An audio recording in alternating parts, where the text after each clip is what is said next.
OIC کا اجلاس ایک بار پھر ہونے جا رہا ہے اور اس بار ہونے والا اجلاس پہلے اجلاس سے بھی بڑا ہوگا. اس کا اعلان آج وزیر اعظم کی جانب سے کابینہ اجلاس کے دوران بھی کیا گیا. خبر آج گردش کر رہی ہے کہ جناب مرکزی جو کور کمیٹی ہے PTI کی, اس نے خیبر پختونخوا کے پارلیمانی بورڈ کو معطل کر دیا ہے. خیبر پختونخوا والوں پہ اتنا پیار آیا ہوا ہے مریم نواز کو کہ سمجھ نہیں آ رہی کہ اس کا اظہار کس طریقے سے کریں. صرف ایک سوال ہے کہ کس لیے. ان کی جو میڈیا مینجمنٹ آج لیک ہوئی ہے نا, وہ بڑی انٹرسٹنگ ہے. مطلب چھوٹے سے وائس نوٹ پر اعتراف جرم ہو رہا ہے. بسم اللہ الرحمن الرحیم. السلام علیکم, میں ہوں عبدالقادر اور آپ دیکھ رہے ہیں آپ کا اپنا یوٹیوب چینل. آج تاریخ ہے 21 دسمبر اور دن ہے منگل کا. وزیر اعظم عمران خان کی زیر صدارت وفاقی کابینہ کا اہم اجلاس ختم ہوا. آج اس اجلاس کو کور کیا, پھر پرائم منسٹر فورن آفس چلے گئے. ظاہری بات ہے پاکستان میں اتنی بڑی کانفرنس ہوئی, وہاں پر انہوں نے جو فورن آفس کے لوگ تھے ان کو اپریشیٹ بھی کیا, وہاں پر خطاب بھی کیا. اور پاکستان کے لیے ایک بڑی خبر آئی ہے آج کے دن, بڑی شاندار خبر ہے. یہ جو کوششیں ڈپلومیٹیکلی اس وقت ایکسپیڈائٹ کی گئی ہیں, اس کے تناظر میں اگر دیکھا جائے تو یہ پاکستان کے لیے پچھلے کچھ دنوں میں ہونے والی ایکٹیویٹیز سے بھی زیادہ بڑی خبر ہے.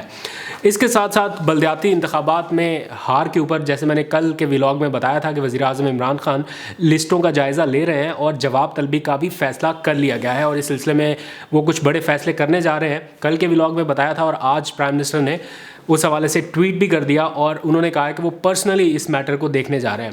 اگر یہ ٹکٹوں کی تقسیم کا معاملہ بھی پرائم منسٹر کو پرسنلی ہی دیکھنا ہے تو پھر جو ان کے پارٹی میں اتنے زیادہ تنظیمی عہدے رکھنے والے لوگ ہیں, ویسے ان کو تھوڑا سا احساس تو ہونا چاہیے کہ ایک ملک کا سربراہ OIC کے اجلاس سے لے کے ٹکٹوں کی تقسیم تک کے معاملات کو دیکھ رہا ہے. تو مطلب مہنگائی کے اوپر نوٹس بھی پرائم منسٹر نے لینا ہے, ڈپٹی کمشنر کے اختیارات بھی پرائم منسٹر نے استعمال کرنے ہیں. چھوٹا سا کہیں پہ واقعہ ہو جاتا ہے, سب کی نظریں کسی اور کی طرف نہیں جاتی, بس ڈائریکٹ پرائم منسٹر کی طرف جاتی ہیں. تو یہ ایک بڑی عجیب و غریب سی صورتحال ہے. مطلب جو کام کسی 18ویں 19ویں گریڈ کے افسر کا ہوتا ہے اسے بھی پرائم منسٹر کے ذمہ ڈال دیا جاتا ہے, اور پارٹی کی سطح پر جو کام پارٹی کے تنظیمی عہدیداروں کا ہے یا چیف آرگنائزر کے لیول کا ہے اسے بھی اب پرائم منسٹر کو ہی دیکھنا پڑے گا. خیر, اس کے اوپر بعد میں ڈیبیٹ کریں گے, لیکن مریم نواز کا اس کے اوپر جو بڑا دلچسپ رد عمل آیا, انہوں نے ایک اسمائل بنا کے ایک ایموجی کے ساتھ ٹویٹ کیا. مطلب میں یہ پوچھنا چاہ رہا تھا, حیران ہو رہا تھا, کل احسن اقبال صاحب نے بھی ٹویٹ کیا اور انہوں نے کہا شکریہ خیبر پختونخوا والوں. مطلب کس چیز کا شکریہ بھائی, کس چیز کا شکریہ؟ آپ لوگوں نے کیا ٹاپ کر لیا وہاں پر؟ مطلب PTI کے اتنے بھی برے حالات نہیں تھے, ٹھیک ہے سیکنڈ نمبر پر آئی. آپ لوگ اس طرح سے ٹویٹ کر رہے ہیں جیسے آپ لوگ کوئی فاتح ٹھہرے ہیں اس مرحلے کے. وہ تو مولانا صاحب نے سیٹیں نکالی ہیں نا, آپ کی اپنی کارکردگی کیا ہے, کتنی سیٹیں ملی ہیں وہاں سے خیبر پختونخوا سے, ذرا انگلیوں پر گن لیجئے, بڑے آسانی سے اندازہ ہو جائے گا. خیر, اس کے اوپر بھی تھوڑی سی بات بعد میں کریں گے, لیکن میں پہلے جو بات کرنا چاہتا ہوں مریم نواز کی آج جو میڈیا مینجمنٹ لیک ہوئی ہے اس کے اوپر بھی ابھی آنا ہے, اس کے اوپر بھی بات کرنی ہے. لیکن پہلے میرا خیال تھوڑی سی بات کر لیتے ہیں, پازیٹیوٹی سے شروع کرتے ہیں جو پاکستان کے لیے بڑا ہونے جا رہا ہے اس حوالے سے. جناب OIC کا اجلاس ہم نے ایکسٹرا آرڈنری بلا کے اس کو بڑے خوش اسلوبی کے ساتھ ہم نے ہر چیز اس کی کر لی اور بڑی زبردست پذیرائی پاکستان کو ملی. آج وزیر اعظم عمران خان نے کابینہ اجلاس کے دوران بھی اس بات کا ذکر کیا اور انہوں نے شاباش دی شاہ محمود قریشی صاحب کو, اور وہ واقعی میں مستحق ہیں. فورن آفس کی پوری ٹیم, اس کے سٹاف کا ایک ایک ممبر کہ کتنے زبردست اور کوآرڈینیٹڈ طریقے سے یہ سارا کچھ ہوا. ذوالقرنین حیدر ہمارے رپورٹر ہیں, میں ان دنوں اسلام آباد میں نہیں تھا, میں نے پچھلے ولاگ میں بتایا میں اسلام آباد سے باہر تھا. ذوالقرنین حیدر فورن آفس کو کور کرتے ہیں, میں ان کے پاس بیٹھا, میں نے کہا کیسی رہی کانفرنس, آپ نے اٹینڈ کیا, میں تو مس کر گیا. انہوں نے کہا یار میں نے باہر بیرون ملک جا کے بھی اتنے ایونٹس کور کیے ہیں, لیکن یہ اتنا ویل کوآرڈینیٹڈ ایک ایونٹ تھا جس کو آپ کو ہر صورت میں آ کے اٹینڈ کرنا چاہیے تھا. انہوں نے کہا کہ مجھے ایسا بظاہر لگ رہا تھا کہ شاید بہت زیادہ سیکیورٹی ہوگی اور بہت زیادہ ہرڈلز کریٹ کی جائیں گے, لیکن فورن میڈیا بھی لوکل میڈیا بھی سب کو ایکسیس تھی اور سب کو بڑے آرام سے جانے دیا گیا اور کہا کہ جناب فورن ڈیلیگیٹس ہیں, آپ بھرپور طریقے سے کوریج کرو, اور ہم نے بڑا زبردست کام وہاں پہ کیا. اب پاکستان بڑھ رہا ہے اس سے ایک سٹیپ آگے. OIC کا اجلاس ایک بار پھر ہونے جا رہا ہے اور اس بار ہونے والا اجلاس پہلے اجلاس سے بھی بڑا ہوگا. اس کا اعلان آج وزیر اعظم کی جانب سے کابینہ اجلاس کے دوران بھی کیا گیا, اور اس لیے کہ اب OIC کا معمول کا اجلاس ہوگا. معمول کا اجلاس کا مطلب یہ نہیں کہ پہلے غیر معمولی تھا تو شاید اس کی نوعیت غیر اہم تھی, غیر معمولی اجلاس تھا پہلے, لیکن اب جو ہوگا اس میں فرق یہ ہے کہ اب سربراہان مملکت یعنی ہیڈ آف اسٹیٹ آئیں گے پاکستان, اور مارچ میں ہونے جا رہا ہے یہ OIC کا اجلاس. مطلب پہلے والے اجلاس میں وزرائے خارجہ کو بلایا گیا تھا, اب ایک درجہ اوپر یعنی ہیڈز آف اسٹیٹ کو بلایا جائے گا. محمد بن سلمان کو دعوت نامہ دیا جائے گا سعودی عرب سے, ملائیشیا کے سربراہ, ترکی کے سربراہ, اسلامی ممالک جو 57 کے قریب ہیں ان کے جتنے ہیڈز آف اسٹیٹ ہیں ان کو پاکستان میں بلایا جائے گا. اور آج پرائم منسٹر نے اپنے فارن آفس میں ہونے والے خطاب میں اور ان سے جو الگ الگ ملاقاتیں ہوئی ہیں اس میں بھی, میری ابھی تھوڑی دیر پہلے فارن آفس کے کچھ لوگوں سے بات ہوئی کہ پرائم منسٹر کس لیے گئے تھے اور کیا انہوں نے کہا. انہوں نے کہا ایک تو ہمارا مورال بوسٹ کرنے کے لیے آئے تھے کہ جناب آپ نے بڑا اچھا کام کیا, اور دوسرا انہوں نے کہا کہ جو مارچ 2022 میں ہونے والا OIC کا اجلاس ہے اس کی تیاریاں آج ہی سے شروع کر دیں. یعنی ہیڈز آف اسٹیٹ آنے ہیں تو اس میں پاکستان کا امیج مزید بہتر ہونا چاہیے, اس کے اوپر فوکس کیا گیا. تو میری نظر میں یہ ایک ایکسٹرا آرڈنری ایفرٹ ہے ڈپلومیٹیکلی جو پاکستان کر سکتا ہے, یعنی ڈپلومیٹک فرنٹ پر. خیر آگے بڑھتے ہیں, تھوڑی سی بات کرتے ہیں بلدیاتی انتخابات کے حوالے سے. ایک خبر آج گردش کر رہی ہے کہ جناب مرکزی جو کور کمیٹی ہے PTI کی, اس نے خیبر پختونخوا کے پارلیمانی بورڈ کو معطل کر دیا ہے, اور ساتھ ہی یہ کہ وزیر اعلیٰ خیبر پختونخوا کو بھی طلب کیا گیا ہے. اس طرح کی خبریں آج صبح سے گردش کر رہی ہیں اور میرے پاس بھی واٹس ایپ گروپس میں آئیں اور پوچھا گیا کہ اس بارے میں کتنی صداقت ہے, بیکاز یہاں پر تو یہ بھی لکھا گیا کہ وزیر اعلیٰ خیبر پختونخوا اور گورنر پختونخوا کو ان کے عہدوں سے ہٹائے جانے پر غور ہو رہا ہے, یا اس طرح کی خبریں گردش کر رہی ہیں. تو میں نے آج ایک سے زائد لوگوں سے پوچھا, ان سے اس بارے میں جاننے کی کوشش کی کہ اس میں کتنی صداقت ہے, کیا واقعی اس پیمانے پر بھی کوئی ایکشن ہونے جا رہا ہے. تو بتایا گیا کہ ابھی تک تو کور کمیٹی کا اجلاس طلب ہی نہیں کیا جا سکا. کور کمیٹی کا اجلاس ہوگا ضرور, اس میں چیزوں کو ڈسکس کیا جائے گا, لیکن یہ جو ایگزیجریٹ کر کے بتایا جا رہا ہے کہ تحریک انصاف کا کوئی ہنگامی کور کمیٹی کا اجلاس بلا لیا گیا, یا مرکزی کور کمیٹی نے خیبر پختونخوا کا پارلیمانی بورڈ تحلیل کر دیا یا معطل کر دیا, ابھی اس طرح کے فیصلے ہوئے نہیں ہیں یا ان کا اعلان نہیں ہوا. اور مجھے نہیں لگتا کہ بلدیاتی انتخابات میں پہلے مرحلے میں شکست پر وزیر اعظم جناب گورنر خیبر پختونخوا اور وزیر اعلیٰ خیبر پختونخوا کو برطرف کر دیں. تھوڑی سی بات کرتے ہیں مریم نواز کی آڈیو لیک کے حوالے سے. یعنی ان کی جو میڈیا مینجمنٹ آج لیک ہوئی ہے نا, وہ بڑی انٹرسٹنگ ہے. مطلب چھوٹے سے وائس نوٹ پر اعتراف جرم ہو رہا ہے کہ دیکھا کس طرح سے PTI کی ایسی تیسی پھیری ہے دو چینلز کے ساتھ مل کے, یعنی جیو نیوز اور دنیا نیوز. دیکھیے میری میڈیا مینجمنٹ جیو اور دنیا نے تو ان کی جئی تئی پھیر دی ہے.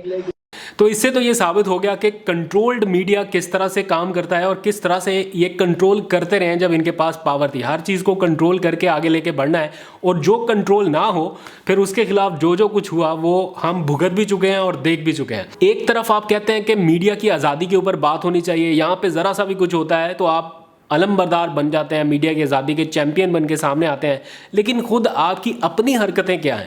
اور پھر وہ سارے صحافی جو مریم بی بی کے شانہ بشانہ ساتھ چلتے ہیں, ان کا نیریٹو لے کے ساتھ چلتے ہیں, وہ ایک لمحے کے لیے اس کی مذمت تو کریں نا, ایک بار آگے کہیں تو صحیح کہ انہوں نے غلط کیا. اور اگر مریم بی بی میں بھی تھوڑی سی اخلاقی جرت ہے, تھوڑا سا بڑے پن کا مظاہرہ کرنا چاہتی ہیں, تو آگے معافی مانگ لیں سب سے, پورے میڈیا ہاؤسز سے کہ جناب غلطی ہوئی ہے, غلط کیا. اور کچھ میڈیا ہاؤسز کا حق مارا گیا, ایڈز بند کر کے مارا گیا, معاشی قتل کیا گیا صحافیوں کا, اس کا بھی اعتراف کیا گیا. پھر میڈیا مینجمنٹ کی گئی, یعنی اپنے نیریٹو کو اوپر لانے کے لیے کسی دوسری پارٹی کے نیریٹو کو ڈاؤن کیا گیا. تو یہ سارا کچھ تو آپ خود پائنیئر ہیں, یہ سارا کچھ آپ خود کرتے رہے ہیں. ابھی آپ کہتے ہیں کہ جناب PTI والے یہ سارا کچھ کرتے ہیں. تو خیر یہ سلسلہ بھی جاری رہے گا, مزید اپڈیٹس اور مزید آڈیو لیکس بھی آتی رہیں گی. دیکھتے ہیں پرائم منسٹر اس بارے میں کیا نوٹس لیتے ہیں. آج ایک بڑی اہم بات کی ہے انہوں نے, جب فارن آفس میں گئے خطاب کرتے ہوئے انہوں نے کہا کہ اس وقت ہمارے اوپر بوجھ ہے, ہمیں پیسے کی ضرورت ہے, ملک میں پیسہ اتنا ہے نہیں. اکانومی کے اوپر بھی بات کی, لیکن ایک بات انہوں نے اچھی کی جس کے اوپر میں پہلے بھی ایک بار ٹویٹ کیا تو بہت سارے لوگوں نے کہا کہ لگتا ہے اس نے بھی پیسے پکڑ لیے ہیں کسی سے. بات یہ ہے کہ کسی کو قصوروار ٹھہرانے کی بجائے ہمیں خود درست فیصلے کرنے ہیں. یہ پرائم منسٹر نے کہا, یہی بات ہم بھی پہلے کہتے آ رہے ہیں کہ اب جو الزام تراشی ہو رہی ہے اس کے اوپر تھوڑا بوجھ کم کر کے اپنے فیصلوں کو ونڈیکیٹ کرائیں, اپنے فیصلوں کے ذریعے عوام کو بتائیں کہ جناب آپ کا جو فیصلہ تھا وہ جسٹیفائی کرتا تھا. تو اب عوام یہ نیریٹو جو ہے نا بلیم گیم والا, وہ شاید بائی نہیں کر رہی, یا جو بھی ریزن ہے آپ لوگوں کو بہتر پتہ ہوگی. لیکن ایک بات تو طے ہے کہ خیبر پختونخوا میں لوکل باڈیز الیکشن کا جو دوسرا مرحلہ ہوگا اس میں تھوڑی اسٹریٹجی آپ کو تبدیل ہوتی نظر آئے گی. پرائم منسٹر عمران خان نے اس کے اوپر ابھی سے فوکس کرنا شروع کر دیا, اور جیسے ہی کور کمیٹی کا اجلاس بلایا جائے گا اس میں ہونے ہیں اس حوالے سے کچھ بڑے فیصلے. اس بارے میں جو کچھ حکومتی ترجمان آ کے کہہ رہے ہیں کہ جناب مولانا فضل الرحمان کی ایزی لوڈ کی دکان بند ہو گئی اور وہ شاید اب غیر سیاسی ہیں یا ان کا کوئی کردار ہی نہیں ہے سیاست میں, تو میرا خیال ہے تھوڑا ریالٹی چیک کے اوپر رہ کے بات کریں تو آپ کا ورکر آپ کی بات سنے گا بھی. جب اتنا زیادہ ایک دم سے ایگزیجریٹ کر کے بات کو بتا دیتے ہیں کہ جناب وہ تو غیر سیاسی ہیں, تو پھر آپ کو لینے کے دینے پڑے. اور پرائم منسٹر نے بھی آج کہا کہ ہمیں پرائس اس کی پے کرنی پڑی ہے جو ٹکٹوں میں جو بھی ایپیسوڈ ہوا. قرضوں کی تفصیل کے حوالے سے بھی بڑی انٹرسٹنگ اور بڑی خوفناک قسم کی تفصیلات آج کابینہ کو بھی پیش کی گئی ہیں اور پبلک بھی کر دی گئی ہیں. اس کے اوپر میں کمپریہنسو اور ڈیٹیل میں کچھ بات کرنا چاہتا ہوں کہ ہمارے جو قرضوں کے اعداد و شمار ہیں اس وقت کیا ہیں, پاکستان کو کتنے ارب ڈالر کا قرضہ صرف 1 سال میں اور کتنے ارب ڈالر کا قرضہ 5 سال میں ادا کرنا ہے. اس کے میں فیکٹس اینڈ فگرز اکٹھے کر رہا ہوں, وہ بھی آپ کو بتاؤں گا. اور پرائم منسٹر عمران خان صاحب کی جانب سے آج کلیئر کیا گیا ہے ایک بار پھر اپنے ارکان کو کہ جتنی توجہ اس وقت مرکوز کر سکتے ہیں عوام کی فلاح و بہبود کے لیے اس کے اوپر مرکوز رکھی جائے. آلدو کہ آصف زرداری صاحب, نواز شریف صاحب, مریم بی بی اور سارے جتنے بھی لوگ ہیں اس وقت بیک ڈور چینل سے ڈیل کا کوئی نہ کوئی راستہ ڈھونڈ رہے ہیں. سب کو یہ لگ رہا ہے کہ ابھی پبلک سینٹیمنٹس جو ہیں وہ پی ٹی آئی کے اگینسٹ ہیں, تو شاید کوئی ایسا راستہ نکل آئے کہ ہم کسی نہ کسی طریقے سے ڈیل کر لیں. اور تاثر ایسا دیا جا رہا ہے کہ ڈیل کرنے والے تیار ہو گئے. آصف زرداری نے آج کہا کہ ہمیں پیغام دیا جا رہا ہے, دوست ہمیں کہتے ہیں کہ اب آپ ہی کوئی راستہ نکالیں, تو ہم ان کو کہتے ہیں کہ آپ لوگوں نے اب بہت دیر کر دی یا بڑی غلطی کر دی. آج میں نے یہ سوال جب فواد چودھری صاحب سے کیا تو انہوں نے بھی آج کی اپنی پریس کانفرنس میں کہا کہ یہ سارے وہ لوگ ہیں کہ جب انہیں لگتا ہے کہ ان کو تاثر ملتا ہے یا ایسا فیل کرتے ہیں کہ ان کو کہیں نہ کہیں سے کوئی آسرا مل سکتا ہے, یہ سارے شروع ہو جاتے ہیں اسی چکر میں کہ بس ڈیل ہو جائے. اور جب ان کو پتہ چلتا ہے کہ ان کی ایکسپیکٹیشنز پہ پورا نہیں اتر پا رہا کوئی یا جواب موصول نہیں ہو رہا ان کے نمبر سے, مطلوبہ نمبر سے, تو پھر وہی بیشنگ اور فوج کو گالیاں اور فوج مخالف ایجنڈا جو ہے وہ شروع کر دیا جاتا ہے. تو یہ ساری سیاسی صورتحال اس وقت مزید دلچسپ ہوتی جا رہی ہے. دوسرے مرحلے میں بھی ہوگی, پھر جو سب سے بڑا مرحلہ ہے عام انتخابات کا وہ بھی زیادہ دور نہیں ہے, بس چند مہینے کا انتظار اور ہے. اور یہ جو ووٹنگ سسٹم ہے الیکٹرانک طریقے سے ہوگا یا نہیں, الیکٹرانک ووٹنگ مشین استعمال ہوگی یا نہیں. وزیر اعظم عمران خان نے ایک اپنی کمیٹی نامزد آج کر دی ہے کابینہ کے اجلاس میں, اور وہ الیکشن کمیشن سے ملاقات کرے گی جس میں وفاقی وزیر برائے انفارمیشن ٹیکنالوجی اور وفاقی وزیر برائے سائنس اینڈ ٹیکنالوجی, یہ دونوں وزراء ہیں, یہ الیکشن کمیشن سے جا کے ملاقات کریں گے اور اس بات کو مزید یقینی بنانے کی کوشش کی جائے گی کہ آئندہ انتخابات الیکٹرانک ووٹنگ مشین پر ہی ہوں. دیکھتے ہیں کہ ابھی کیا اپڈیٹس آتی ہیں اس حوالے سے. بڑا انٹرسٹنگ معاملہ ہونے والا ہے, آپ کو اپڈیٹ رکھوں گا.